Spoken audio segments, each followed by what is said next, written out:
La psicomotricità, secondo il metodo Couturier, è un'attività che va ad integrare l'esperienza educativa e rappresenta per i bambini un'occasione per parlare di sé, della propria interiorità, attraverso il corpo e il movimento, che sono le vie privilegiate di espressione tra 0 e 7 anni d'età. La psicomotricità a volte viene confusa con l'attività motoria, ma in realtà non prevede degli esercizi da svolgere o un adulto che chieda ai bambini di fare delle cose nello specifico. Piuttosto il bambino viene lasciato libero di agire e di portare nella stanza di psicomotricità quello che più desidera. A volte la psicomotricità viene confusa anche con il gioco libero, che è fondamentale per lo sviluppo del bambino, però la pratica psicomotoria non è gioco libero perché prevede un contesto specifico in cui ci sono degli obiettivi, un dispositivo spaziale e temporale e un'attitudine dello specialista che va ad operare con i bambini.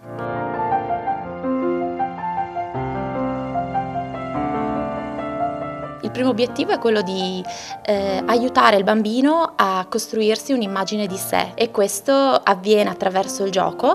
Secondo obiettivo è quello di favorire i processi di rassicurazione in merito alle paure e alle angosce che ogni bambino vive. Infine il terzo obiettivo è quello di favorire i processi di decentramento tonico-emozionale, il che significa aiutare il bambino a passare dalle forti emozioni che vive a un nuovo piacere, che è il piacere di pensare, il quale tra l'altro è fondamentale anche al piacere di apprendere.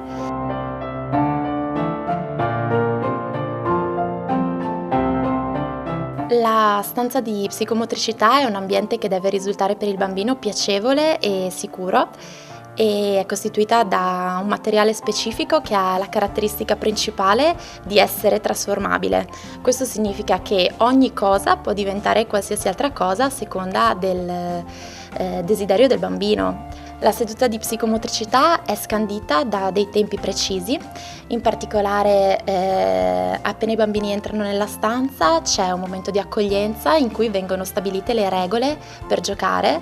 Le regole riguardano principalmente il non farsi male, il non far male agli altri bambini e non distruggere quello che hanno costruito gli altri. Poi si passa al gioco, che occupa la maggior parte del tempo della seduta, che permette ai bambini di vivere delle forti scariche emozionali. È importante durante il gioco che lo psicomotricista sostenga i bambini nelle esperienze che vivono e in particolare che faccia sentire loro che stanno compiendo delle imprese straordinarie, proprio per rinforzare il senso di fiducia in se stessi.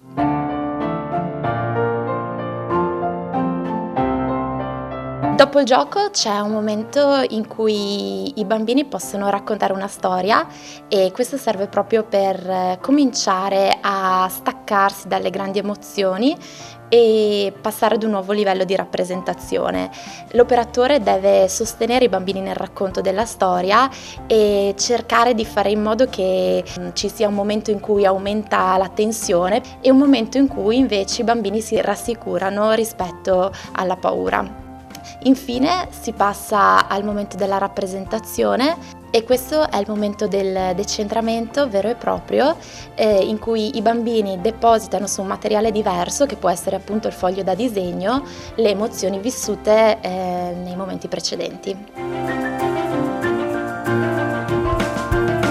La persona che conduce la seduta di psicomotricità deve tenere una certa attitudine, in particolare deve saper accettare e accogliere la pulsionalità di ogni bambino e la diversità che ciascuno porta e deve anche dimostrare una certa sensibilità rispetto alle emozioni dei bambini e quindi essere accogliente nei gesti e nelle parole. Allo stesso tempo però mantenendo una certa fermezza che è indispensabile per far crescere il bambino e farlo maturare sia nel gioco che nel linguaggio.